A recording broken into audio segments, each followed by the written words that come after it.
नमस्कार माताएं एवं बहनों, कैसे हैं आप सभी? यह बताने के लिए कमेंट बॉक्स में कुछ न कुछ जरूर लिखें। स्वागत है आप सभी का आपके अपने प्रिय माताएं एवं बहनों। आज की वीडियो में हम आपको बताएंगे कि सावन के महीने में हरी चूड़ियों का महत्व सबसे अधिक रहता है। अगर सुहागिन महिला अपने पति की दीर्घायु के लिए या फिर कोई भी अपनी मनोकामना इच्छा पूरी करने के लिए घर में हरी चूड़ियां जरूर खरीद कर ले आए भक्तों, क्योंकि हरी चूड़ियां मात्र चूड़ियां नहीं होती बल्कि यह महादेव का वरदान हो जाता है अगर वह सावन के महीने में इन चूड़ियों को अपने घर ले आते हैं। साथ में हम आपको यह भी बताएंगे कि हरी चूड़ियों को एक खास जगह पर जाकर रखाना चाहिए। ऐसा कहा जाता है कि जो भी भक्त ऐसा करेगा उसकी मनोकामना इच्छा एक दिन में ही पूरी हो जाती है। महादेव ऐसे व्यक्ति पर प्रसन्न हो जाते हैं। माता रानी ऐसी बहनों पर अपना आशीर्वाद विशेष रूप से बरसती है। हमारा संकल्प है जन सेवा जन कल्याण करना, यानी कि हर नागरिक को यह जानकारी बिल्कुल ही फ्री और बिल्कुल भी निशुल्क माध्यम से पहुंचना। इसलिए सच्चे हृदय से वीडियो को लाइक जरूर कर दीजिए, क्योंकि महादेव की वीडियो है और महादेव की वीडियो को बिना लाइक किया कभी भी नहीं छोड़ना चाहिए। और क्योंकि महादेव देवों के देव कहे जाते हैं और महादेव का कोई भी उपाय सावन महीने में किया जाए तो वह कभी भी निष्फल नहीं जाता, मतलब हमेशा लाभ ही प्रदान करवाता है भक्तों। इसलिए कमेंट बॉक्स में भी जय माता पार्वती जय भगवान शिव जरूर लिखें, जिससे कि आपकी मनोकामना इच्छा महादेव तक पहुंच जाए, आपकी पुकार महादेव तक पहुंच जाए और आपकी हर मनोकामना इच्छा पूरी हो जाए। भक्तों, हम भी हरी चूड़ियां घर में खरीद कर जरूर लाते हैं, आपकी मनोकामना अवश्य ही पूरी होगी। साथ में हम आपको यह भी बताएंगे कि कुछ ऐसी खास चीज और है जिन्हें आपको अपने घर में खरीद करके जरूर ले आना चाहिए। भक्तों, महादेव की वीडियो है। कई लोग होते हैं जो वीडियो को काट काट कर देखते हैं, बीच बीच से देखते हैं, तो ऐसे मानव को बता दें वह अपने जीवन में कभी भी सफलता हासिल नहीं कर पाएगा, उसका जीवन बहुत ही दुर्भाग्य और कष्टकारी हो जाएगा। इसलिए महादेव की वीडियो को कभी भी बीच में छोड़कर नहीं जाना चाहिए, यानी कि शुरू से लेकर अंत तक हमेशा महादेव की वीडियो को देखना चाहिए। हमारा तो आपको पता ही है, महायोग टीवी चैनल का संकल्प है जन सेवा जन कल्याण करना। कुछ ऐसी सामग्री होती है जो कि घर में खरीद करके लाने से धन संपदा बहुत ही जल्दी बढ़ने लगती है, मनोकामना इच्छाएं पूरी होने लगती है, महादेव का असीम आशीर्वाद प्राप्त होता है, माता गौरी का असीम आशीर्वाद प्राप्त होता है और हर मनोकामना इच्छा पूरी हो जाती है। चलिए जान लेते हैं वह खास चीज जो सावन की महीने में घर में खरीद करके जरूर ले आनी चाहिए। हर सुहागन को यह चीज अपने घर में खरीद कर जरूर ले आनी चाहिए। फिर देखिए कैसे हर मनोकामना इच्छा पूरी हो जाती है, महादेव का विशेष आशीर्वाद प्राप्त होता है। साथ में हम आपको यह भी बताएंगे कि वह कौन सी 16 सामग्री है जिसे खरीद करके हर सुहागन को अपने घर में जरूर ले आना चाहिए। चलिए सबसे पहले जान लेते हैं कि हरी चूड़ियां घर में खरीद करके लेकर आना है और किस तरह से कौन सा उपाय आपको करना है जिससे कि करनी मंत्र से लाभ होता है, मनोकामना इच्छा पूरी होती है। उससे पहले हम आपको यह बता देते हैं कि इस बार सावन कितनी तारीख से शुरू हो रहा है, कितनी तारीख को समाप्त होगा और इसमें कितने सावन सोमवार पढ़ेंगे। फिर हम आपको सभी जानकारी बारी बारी से बताते हुए चलेंगे। सावन 2025 दृक पंचांग के अनुसार इस साल सावन का महीना 11 जुलाई 2025 से शुरू होगा और इसका समापन 9 अगस्त 2025 को होगा। इस वर्ष सावन रक्षाबंधन के पर्व के साथ समाप्त होंगे, जो इस बार 9 अगस्त को मनाया जाएगा। धार्मिक मान्यताओं के अनुसार सावन के सोमवार का विशेष महत्व होता है। इस दिन व्यक्ति व्रत रखता है और शिवलिंग पर जल, दूध, बेल पत्र आदि अर्पित करके जलाभिषेक करते हैं। सावन के सोमवार की तिथियां 14 जुलाई पहला सोमवार व्रत, 21 जुलाई दूसरा सोमवार व्रत, 28 जुलाई तीसरा सोमवार व्रत, 4 अगस्त चौथा और अंतिम सोमवार व्रत 2025 सावन शिवरात्रि। सावन के महीने में क्या करें? हिंदू धर्म में सावन का महीना बेहद पवित्र माना जाता है। चलिए अब जान लेते हैं हरी चूड़ियों का महत्व किस प्रकार से है और किस तरह से हमें घर में खरीद करके ले आना है। यह सभी जानकारी जान लेते हैं। सावन मास, जिसे श्रावण भी कहा जाता है, हिंदू धर्म में अत्यंत पावन और सौभाग्यदायक महीना माना जाता है। इस पूरे मास में विशेष रूप से सोमवार के दिन भगवान शिव की आराधना की जाती है और इस मास का संबंध विशेष रूप से सौंदर्य, सुख, समृद्धि, सौभाग्य और भक्ति से जुड़ा हुआ है। इस महीने में हरी चूड़ियों का पहनना और खरीदना स्त्रियों के लिए अत्यंत शुभ एवं फलदायक माना गया है। सावन में हरी चूड़ियां केवल एक श्रृंगार की वस्तु नहीं होती, बल्कि यह सौभाग्य, समृद्धि, जीवन शक्ति, प्रेम, उत्साह और मांगलिक का प्रतीक होती है। हरी चूड़ियां धारण करने से स्त्री का मानसिक संतुलन बेहतर होता है, क्योंकि हरे रंग का संबंध हृदय चक्र, अनाहत चक्र से होता है, जो प्रेम, करुणा और संतुलन को दर्शाता है। यह रंग सौम्यता, शीतलता और स्नेह का प्रतीक भी है। और जब स्त्रियां सावन में हरी चूड़ियां पहनती हैं,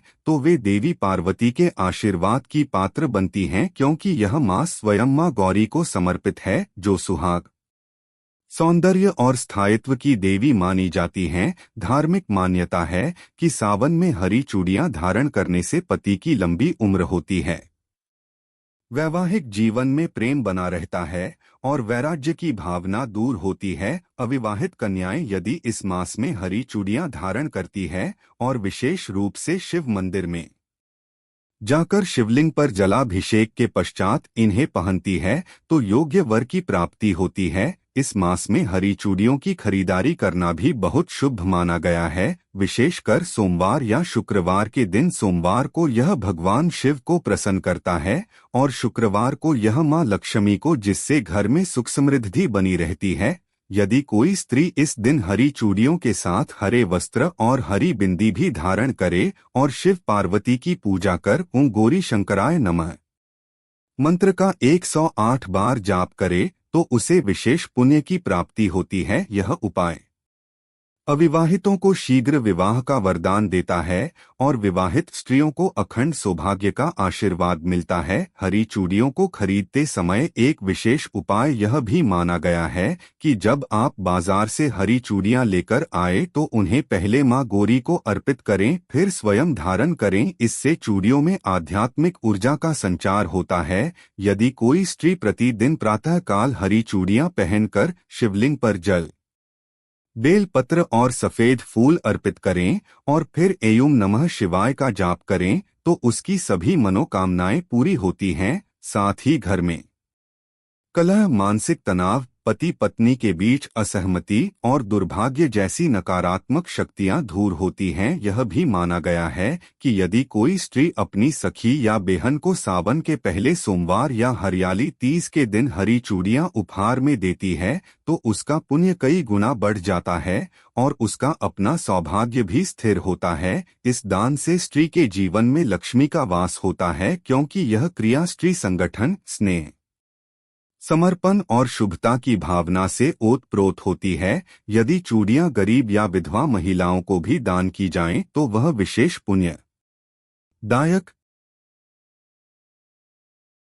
माना गया है, जिससे घर की दरिद्रता दूर होती है और लक्ष्मी जी की कृपा बनी रहती है। सावन में हरे रंग की अन्य वस्तुओं जैसे हरी साड़ी, हरा सिंदूर, हरे फूल, हरे पत्ते आदि के साथ हरी चूड़ियों का संगम स्त्री के जीवन को और अधिक उज्जवल और समृद्ध बनाता है। साथ ही यह भी ध्यान रखना चाहिए कि हरी चूड़ियों को हमेशा शुभ मुहूर्त में खरीदा जाए और किसी अशुभ समय में या क्रोध तनाव की अवस्था में कभी भी चूड़ियां न खरीदी जाए। यह कलाई में ऊर्जा का संचार करती है, जिससे स्त्री की शारीरिक ऊर्जा सशक्त रहती है और वह सकारात्मक सोच के साथ अपने पारिवारिक एवं सामाजिक कर्तव्यों को निभा पाती है। इस मास में विशेषकर सोमवार को जब स्त्रियां शिव मंदिर में जाकर भक्ति भाव से चूड़ियों की छनक के साथ एयुम नमः शिवाय का उच्चारण करती है, तो वह वातावरण को आध्यात्मिक रूप से पवित्र करता है और स्त्री को भीतर से चेतना और आत्मबल प्रदान करता है। कुल मिलाकर सावन में हरी चूड़ियों की खरीद और धारण करना न केवल परंपरा और आस्था का प्रतीक है,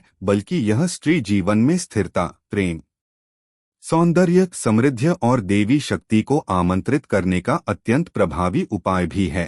यह रहा सिंगर की सामग्री 16 श्रृंगार पर प्रत्येक वस्तु के ऊपर एक एक विस्तृत पैराग्राफ जो उसके धार्मिक, सांस्कृतिक और आध्यात्मिक महत्व को स्पष्ट करता है। चलिए 16 श्रृंगार के बारे में कौन कौन सी चीज है जो आपको अपने घर में और ले आना है। सिंदूर। सिंदूर भारतीय संस्कृति में विवाहित स्त्री का सबसे महत्वपूर्ण सौभाग्य चिन्ह माना जाता है। यह लाल रंग का पाउडर स्त्रियां अपने मांग में भरती हैं, जो न केवल उनके सुहाग का प्रतीक होता है बल्कि इसमें ऊर्जा और शक्तिशाली कामनाएं भी समाहित होती हैं। मान्यता है कि सिंदूर देवी पार्वती और मां लक्ष्मी को अत्यंत प्रिय है और इसे लगाने से स्त्री को दीर्घायु, पति, अखंड सौभाग्य और मानसिक संतुलन की प्राप्ति होती है। यह आज्ञा चक्र को सक्रिय करता है, जिससे आत्मविश्वास और आध्यात्मिक उन्नति होती है। बिंदी। बिंदी स्त्री के मस्तक पर विशेष रूप से दोनों भावों के बीच लगाया जाने वाला शुभ चिन्ह है,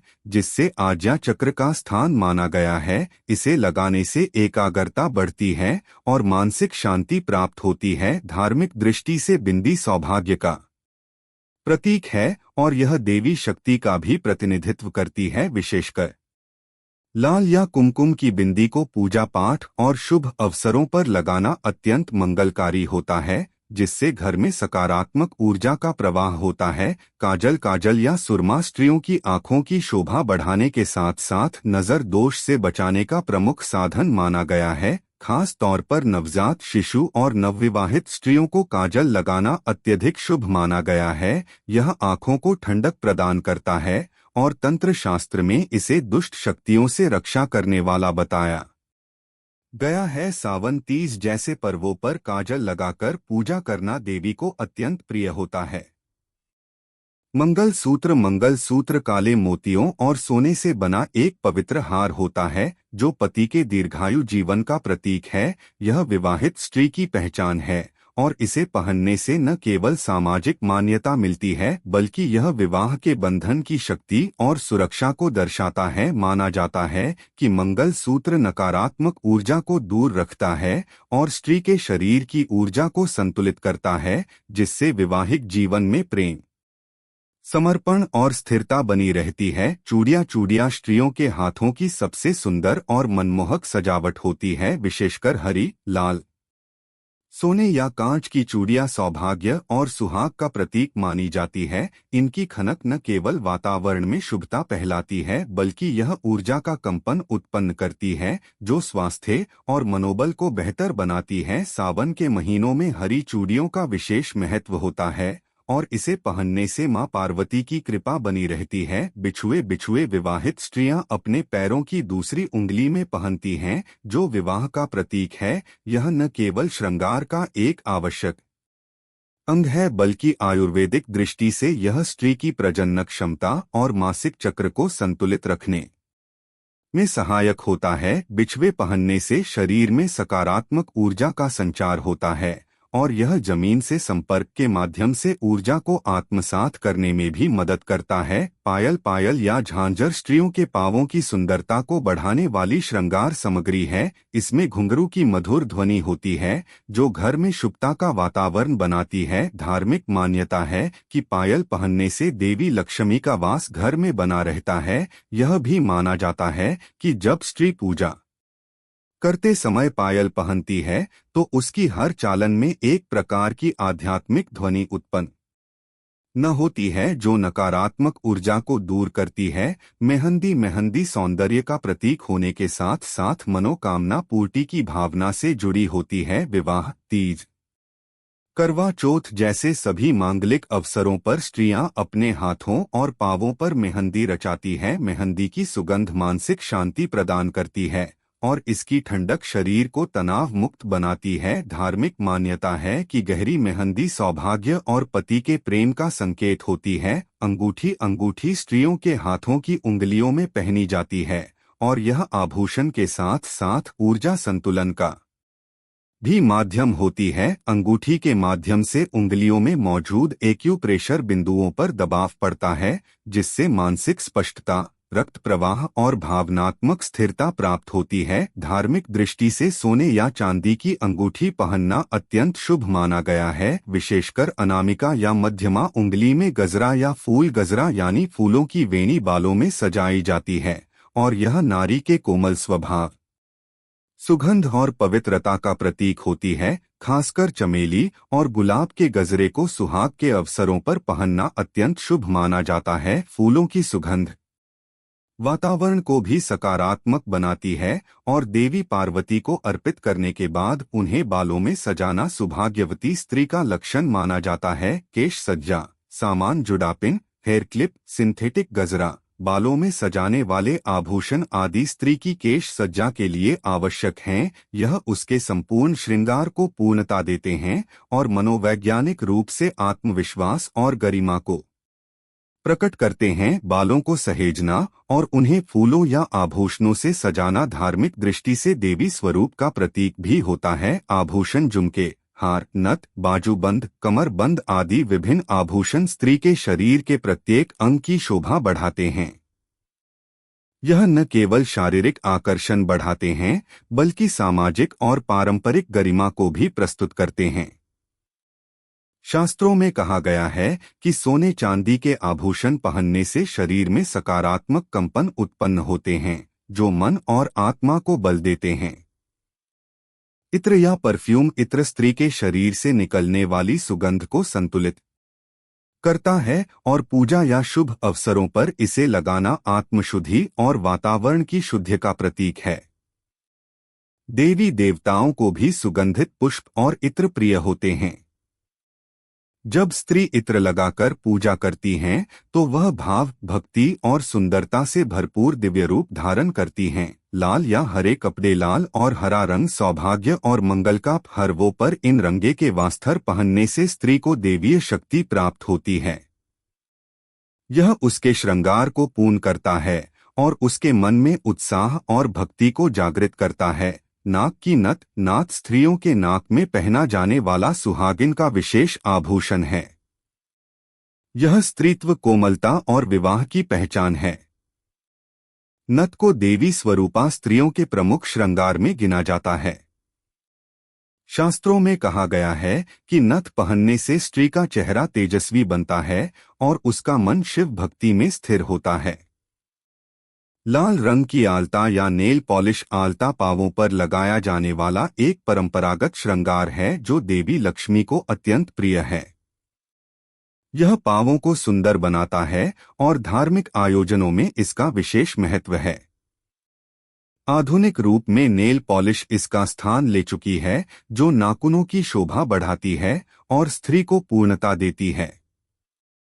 विशेष पर्वों पर लाल रंग का उपयोग देवी शक्ति के आह्वान के लिए किया जाता है।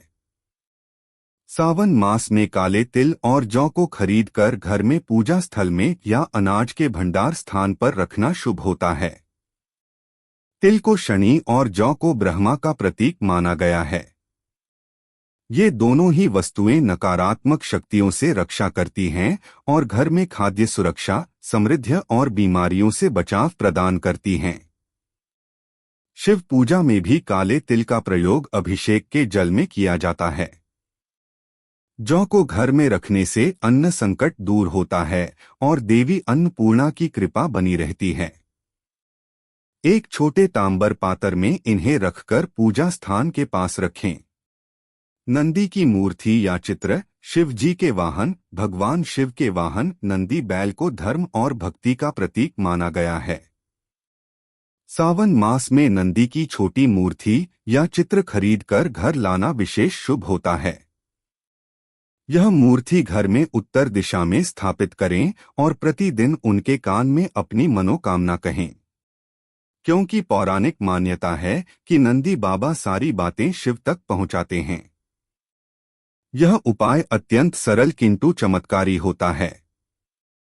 नंदी का चित्र घर में होने से परिवार में भक्ति, अनुशासन और एकता बनी रहती है और घर के सदस्यों में संकल्प शक्ति का विकास होता है। चांदी की धूप बत्ती या कपूर दानी सावन मास में चांदी या तांबे की धूप बत्ती या कपूर दानी खरीदना विशेष रूप से शुभ माना जाता है। चांदी शीतलता, शुद्धता और चंद्र तत्व की प्रतीक है जो मानसिक शांति और पवित्रता प्रदान करती है। रोज शाम को चांदी की कपूर दानी में शुद्ध कपूर जलाकर घर के हर कमरे में उसकी धूप देने से घर में छुपी हुई नकारात्मकता और अदृश्य बाधाएं समाप्त हो जाती है। यह उपाय रोग निवारण, दरिद्रता हरण और घर की सुरक्षा में विशेष रूप से प्रभावी है। इसे सावन में लाकर शिव पूजा के दौरान नियमित उपयोग करें। रुद्राक्ष बीज अष्टमुखी या पंचमुखी सावन मास में रुद्राक्ष का बीज, विशेषकर पंचमुखी या अष्टमुखी रुद्राक्ष घर में लाना बेहद चमत्कारी माना जाता है। यह भगवान शिव के नेत्रों से उत्पन्न हुआ दिव्य बीज है और इसे धारण करने से अथवा पूजा स्थापित करने से हजारों पापों का नाश होता है। यह मन को एकाग्र करता है, क्रोध को शांत करता है, रक्तचाप को नियंत्रित करता है और आत्मा को अध्यात्म से जोड़ता है।